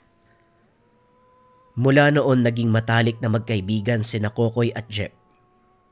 Magkasama silang pumapasok sa paaralan, naglalaro sa bukid, natutong mangisda sa ilog. Itinuring silang magkapatid na mga tao sa baryo. Habang nakaupo sila sa ilalim ng punong mangga, napag-usapan nila ang kanilang mga pangarap. Kokoy, anong pangarap mo? Gusto ko maging sundalo kagaya ng tatay ko. Napatango si Jeff. Halatang humanga sa determinasyon ni Kokoy. Ang galing Balang araw sigurado ko matutupad mo yan. Napangiti si Kokoy. Sa kabila ng lahat ng pinagdaanan niya, pakiramdam ay unti-unting natatagpuan ang bagong tahanan. Hindi lang sa baryo, kundi sa mga tao na nagiging kaibigan. Kaso nga lang kasabay ng lahat ng ito, meron siyang kakaibang bagay na napapansin. Ang mga hayop sa paligid, masyadong malapit sa kanya. Madalas niyang napapansin ang mga baka at kalabaw, maging ang mga kambing ay palaging nakatitig sa kanya. Lalong-lalo na sa tuwing dumadaan sa bakuran ng kapitbahay. Meron pang pagkakataon, isang kalabaw ang ayaw umalis sa kanilang tahanan hanggang siya na mismo ang lumapit at hinaplos ito. Isang araw habang nagigib siya sa poso, lumapit si Jeff at napansin ang kakaibang nangyayari. Kokoy, napansin mo ba yun? Parang malapit sa'yo yung kalabaw ah. Oo nga eh. Parang gusto kong sundan kahit saan ako magpunta. Alam mo, bihira mangyari yan ha. Dito sa baryo, may mga matatanda na nagsasabi, kapag yung mga hayop lapit ng lapit sa isang tao, baka meron siyang kakaibang kakayahan. Napakunot ang noo ni Kokoy. Hindi niya alam kung ano ang ibig sabihin ni Jeff. Pero may isang bagay siyang sigurado. Pakiramdam niya, naiintindihan niya ang mga hayop sa paligid. Hindi man sa salita, pero meron siyang koneksyon sa kanila. Nang gabing iyon, habang nakaiga siya sa papag at nakatingin sa kisame, bigla niyang naalala ang ama. Tay, ano po kayang ibig sabihin nito? Wika niya sa sarili bago tuluyang makatulog. Kinabukasan habang naglalakad sa palayan, lumapit sa kanya ang isang matandang lalaki, si Mang Lorenzo, albularyo sa kanilang baryo. Kokoy, may napapansin ako sa iyo ha. Alam mo bang ibig sabihin niyan? Nagkatinginan si Kokoy at Jeff. Hindi pa man alam ni Kokoy ang kasagutan, pero ramdam niya may malalim na kahulugan ang nangyayari. Ano pong ibig niyong sabihin, Mang Lorenzo? Hindi lahat ng tao merong koneksyon sa mga hayop. Ikaw kakaiba ka. Ibig niyo pong sabihin, may kakayahan si Kokoy? Napangiti ang matanda. Noon pa man, may ilang tao nang ipinanganak na may kakayahang makaramdam at makaunawa sa nilalang ng kalikasan. Mga hayop, halaman, maging ang mga bagay na hindi natin nakikita. Yan ay regalo mula sa amang may likha. Ha? Paano po nangyari yun? Wala naman akong ginagawa ah. Kusa silang lumalapit sa akin eh. Likas sa iyo ang katangian. Hindi magtatagal. Mauunawaan mo din ang lahat. Hindi makapagsalita si Kokoy. Hindi niya kailanman inisip na may ganitong bagay na mangyayari sa kanya. Ano pong ibig sabihin nun? Manggagamot siya? Hindi lang basta manggagamot. Ang isang tunay na pinagpala, tagabalanse ng enerhiya sa paligid, tagapamagitan sa mundo ng mga tao, kalikasan, nilalang at mga elemento. Siguradong meron din siyang kakayahan na manggamot. Sa isip ni Kokoy, hindi niya alam kung matutuwa o matatakot sa bagong natuklasan. Dito niya din lubusang napagtanto. Magmula nang dumating siya sa baryo, may kung anong puwesang nagtutulak sa kanya upang matuklasan ang tunay na pagkatao.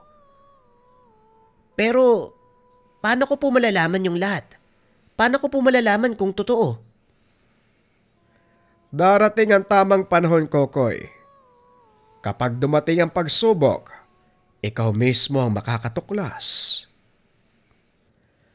Magmula noon hindi na maalis sa isip ni Kokoy ang sinabi ng matanda. Isang hapon habang naglalakad si Kokoy sa likod ng tahanan, napansin niya ang isang puno ng mangga na hitik na ang bunga. Naingganyang umakyat upang kumuha ng ilang hinog na mangga.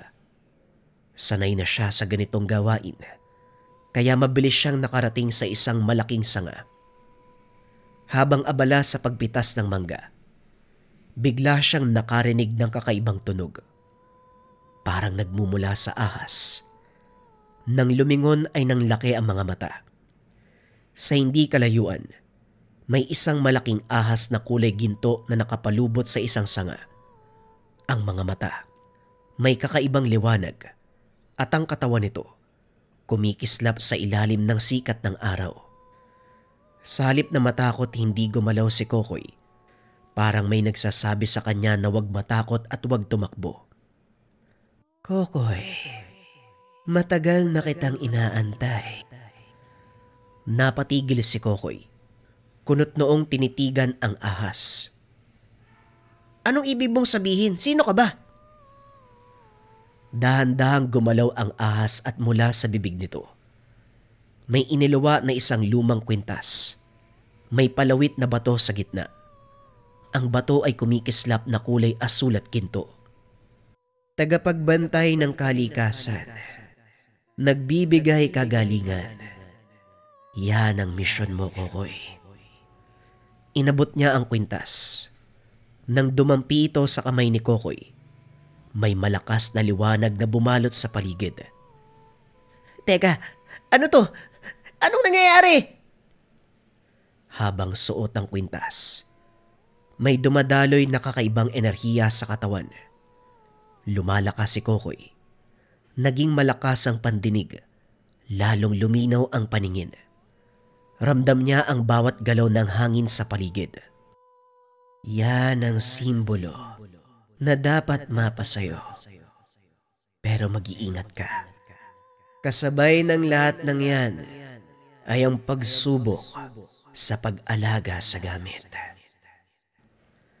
Nawala ang ahas. Naiwan si Kokoy sa sanga ng mangga. Hawak pa rin ang kumikislap na kwintas. Ano ba yun? Ano bang sinasabi niya? Hindi ko naman maintindihan. Hinawakan niya ang kwintas at muling tumingin sa paligid. Dito niya unti-unting napapagtagpi ang mga pangyayari. Magbula sa kakaibang pakiramdam pagdating sa baryo, ang pagkausap sa kanya ni Manong Lorenzo, at ngayon, ang pagpapakita ng gintong ahas at pagbigay sa kanya ng gamit. Nung una ay hindi masyadong pinagtuunan ng pansin ang nangyari.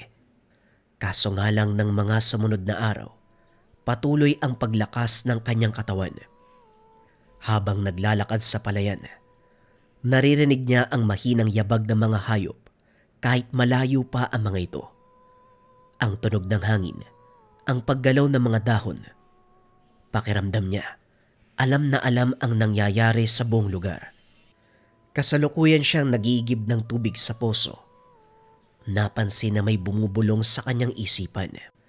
Tinignan niya ang buong paligid kaso wala namang nakita. Pinakiramdaman. Napansin ang isang maliit na ibon na hulog mula sa sanga. Pilit na inaangat ang sarili pero mukhang may sugat sa pakpak. Lumuhod si Kokoy at marahang kinuha ang ibon. Hindi man maintindihan kung bakit, pero pakiramdam niya ay kailangan niya itong tulungan. Sa hindi may paliwanag na dahilan ay kusang gumalaw ang mga kamay. Hinawakan niya ang sugatang ibon. Uminit ang kwintas na suot niya. Ilang sandali pa, napansin niya na unti-unting bumabalik ang lakas ng sugatang ibon. Nagulat siya sa kaganapan. Napatingin sa mga kamay at sa kwintas na kumikislap ng bagya. Lumipad na ang ibon na para bang walang nangyari sa kanya. Teka, anong nangyayari? Nababaliw na ba ako? Hindi mapakali si Kokoy. Hindi niya alam kung sino ang dapat lapitan upang maipaliwanag ang nagaganap. Hanggang sa dumating ang pagkakataon, lumapit siya kay Mang Lorenzo. Mang Lorenzo, may gusto po sana akong itanong. O sige, sabihin mo. Huminga ng malalim si Kokoy. Inilabas ang kwintas mula sa ilalim ng damit. Simula nang mapunta to sa akin, may mga nararamdaman akong kakaiba eh. Mas lumakas yung pandinig ko. Lumakas po yung pakiramdam ko. Tapos, parang meron akong kakayahan na magpagaling. Hindi na nagulat si Mang Lorenzo. Alam niya ang magaganap. Huwag kang matakot, Kokoy. Ang kapangyarihan na yan ay isang biyaya. Pero palagi mong tatandaan, sa likod ng kakayahan, may responsibilidad na dapat kang gampanan. Responsibilidad? Ano naman po yun? Tumingin si Mang Lorenzo sa malayo. Kagaya ng sinabi ko, biyaya ang pagkakaroon ng ganyang kapangyarihan. Pero kung iisipin mong maigi, parang biyaya at sumpa. Dahil maraming tao o elemento, maging ang mga nilalang ay magnanais na kunin yan sa'yo. Kaya mag-iingat ka, iho. Pero huwag kang mag-alala dahil hindi ka papabayaan ng tangan mo. Huling wika ni Manong Lorenzo.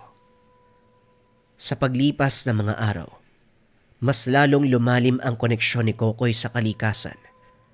Habang naglalakad sila ni Jeff sa gubat upang maghanap ng hinog na bayabas. Kokoy, tignan mo to. Ang daming bayabas dito. Wika ni Jeff habang pumipitas ng bayabas sa isang mababang puno. Samantalang si Kokoy ay nakatingin sa paligid. Pilit pinakikiramdaman ang kakaibang enerhiya na bumabalot sa lugar. Nakarinig siya ng tunog ng ahas. Kaso nga lang huli na ang lahat dahil natuklaw na si Jeff. Aray ko! Tulungan mo ko!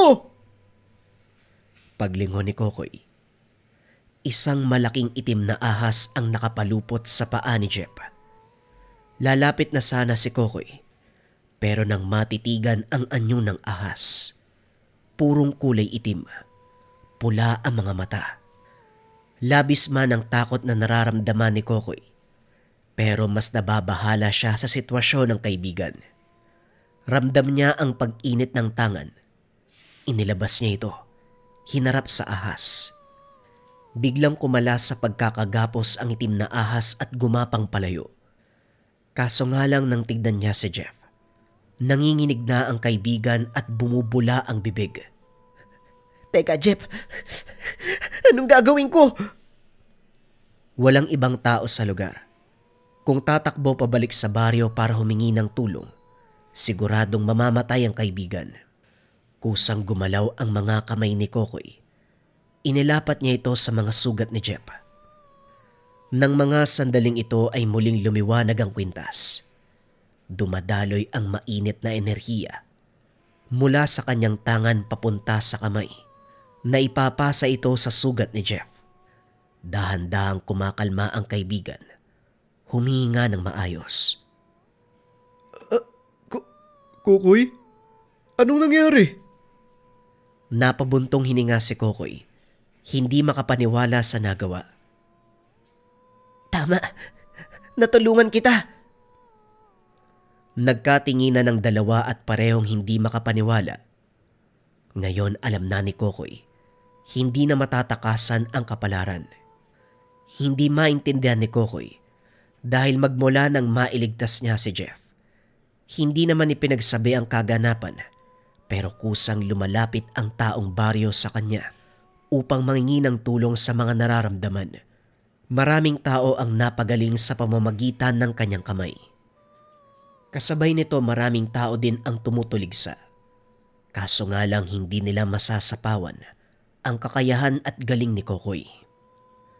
Tinanggap ng buong lugar ang katotohanan. May pambihirang kakayahan si Kokoy. Isang gabi habang nagpapahinga si Kokoy sa kanilang kubo, may dumating sa tahanan. Balisa ang angkan. Kokoy, tulungan mo kami, yung anak ko. Natuklaw ng ahas. Daladala ng mag-asawa ang kanilang anak. Isang batang lalaki na nasa 10 taong gulang. Nangingitim ang balat. Namimilipit sa sakit. Unti-unti nang lumalamig ang katawan. Kagad lumapit si Kokoy upang tignan ng bata nang idampi ang kamay sa noo. Bagyang nakaramdam ng pagdadalawang isip si Kokoy. Ibang enerhiya ang nararamdaman. Mas mabigat, mas malakas. Napatingin siya sa anino ng bata. May bumabalot na itim na enerhiya. Isang itim na usok na paikot-ikot sa anino nito. Teka, hindi to ordinaryong sakit ah. Parang may gustong kumuha sa kanya. Wika ni Kokoy sa sarili. Pasensya na ho kayo, hindi ko siya pwedeng gamutin. Nagulat ang mga magulang ng bata. Anong ibig mong sabihin, Kokoy? Tulungan mo yung anak ko. Ikaw lang ang may kakayahan na makapagligtas sa kanya. Nanginginig ang katawan ni Kokoy. Hindi ordinaryong lason o sakit ang tumama sa bata. Yang gawang kumapit sa kanya. At kung sakaling gagamutin niya ito, siguradong babalikan siya ng angkan. Kaso nga lang hindi niya rin kayang pabayaan ng pasyente. Napabuntong hininga si Kokoy at tumango. Sige, itali niyo siya. Siguradong manlalaban yan. Hindi nga nagkamali si Kokoy. Unti-unti nang lumalakas ang paggalaw ng pasyente. Nagwawala na ito.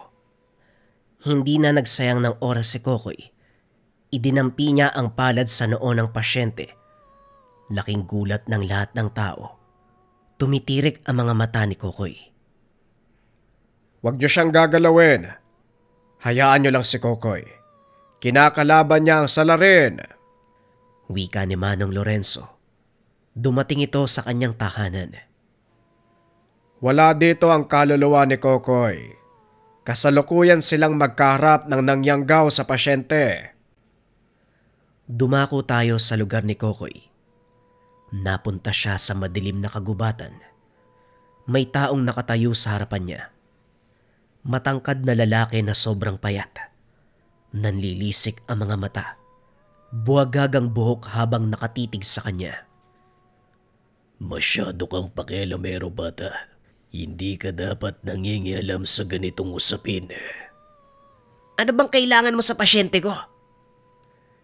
Hindi mo kami maiintindihan dahil hindi mo naranasan na maubusan ng lahi.